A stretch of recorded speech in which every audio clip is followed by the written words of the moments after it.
Hello, welcome to yet another episode of CPPR Global High Tea with me, Gazi Hassan, Senior Research Associate, Center for Strategic Studies. Today, I will be discussing on India's outreach at G20 Summit. G20 Summit was held on 28th and 29th of June last month and saw leaders from 19 countries in the European Union representing 80% of global GDP, 64% of world's population for promoting efforts towards achieving global economic growth. The G20 Summit is formally known as Summit for the Financial Markets and the World Economy and is considered as the premier forum for international economic cooperation.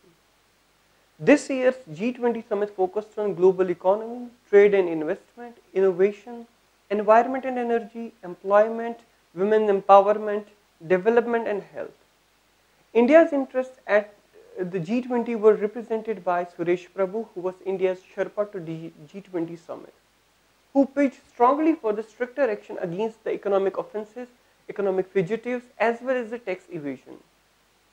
India's efforts towards the climate change mitigation and expanding renewable energy resources were also discussed.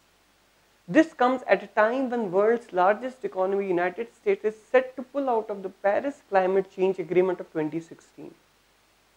During the summit, Prime Minister Narendra Modi held 9 bilateral meetings, 2 trilateral meetings and 1 multilateral meeting. During his meeting with the President Donald Trump, Prime Minister Narendra Modi stressed upon the need to maintain a peace in the Gulf region, in the Middle East, in the middle of mounting pressure from the Trump administration for stopping oil imports from Iran. Iran is not only a key supplier of crude to India, but is also of strategic importance, where it has invested in the Chabahar port for its access to the landlocked Afghanistan and the Central Asian countries. However, the issue of S-400 missile system that India is buying from Russia, which is a major irritant to the Trump administration, was not discussed during their meeting. Prime Minister Narendra Modi also held a trilateral meeting with Russia and China on the sidelines of G20. Cooperation in 5G network, intent of becoming guardians of the global and the regional peace and stability, for promoting multipolar world and to making international relations more democratic were highlighted upon.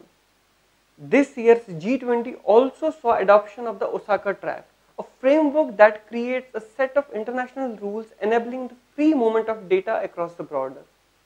The data free flow with trust concept was introduced by the Japanese President Shinzo Abe, which seeks to standardize rule in global movement of data flow with better protection of personal information, intellectual property, and cybersecurity. The Osaka track intends to supplement and add momentum to the e-commerce negotiation and the World Trade Organization. It was adopted by 24 signatories, with India being the only nation that did not participate in this session. India, along with the Indonesia and South Africa, boycotted the Osaka track, claiming that it undermined the core WTO principles for arriving at a consensus-based decision.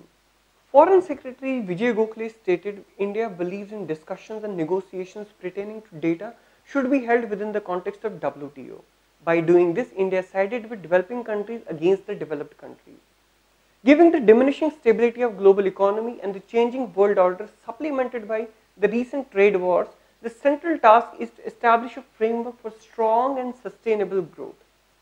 This year's G20 Osaka leaders' statement, preventing exploitation of internet for terrorism and violent extremism conducive to terrorism, itself has stated G20 initial mandate of catering to economic emergencies, thus leading to diminishing relevance.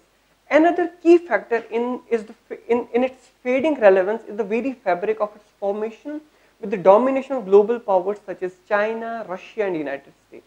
This is reflected in the lack of the consensus achieved at numerous G20 summits that were held earlier. The next G20 summit is to be held in Saudi Arabia on November 21st and 22nd in 2020. India will also host G20 in 2022, marking the 75th Independence Day celebration. This was all about the India's outreach at the G20 summit. If you like this video, please like, comment and share.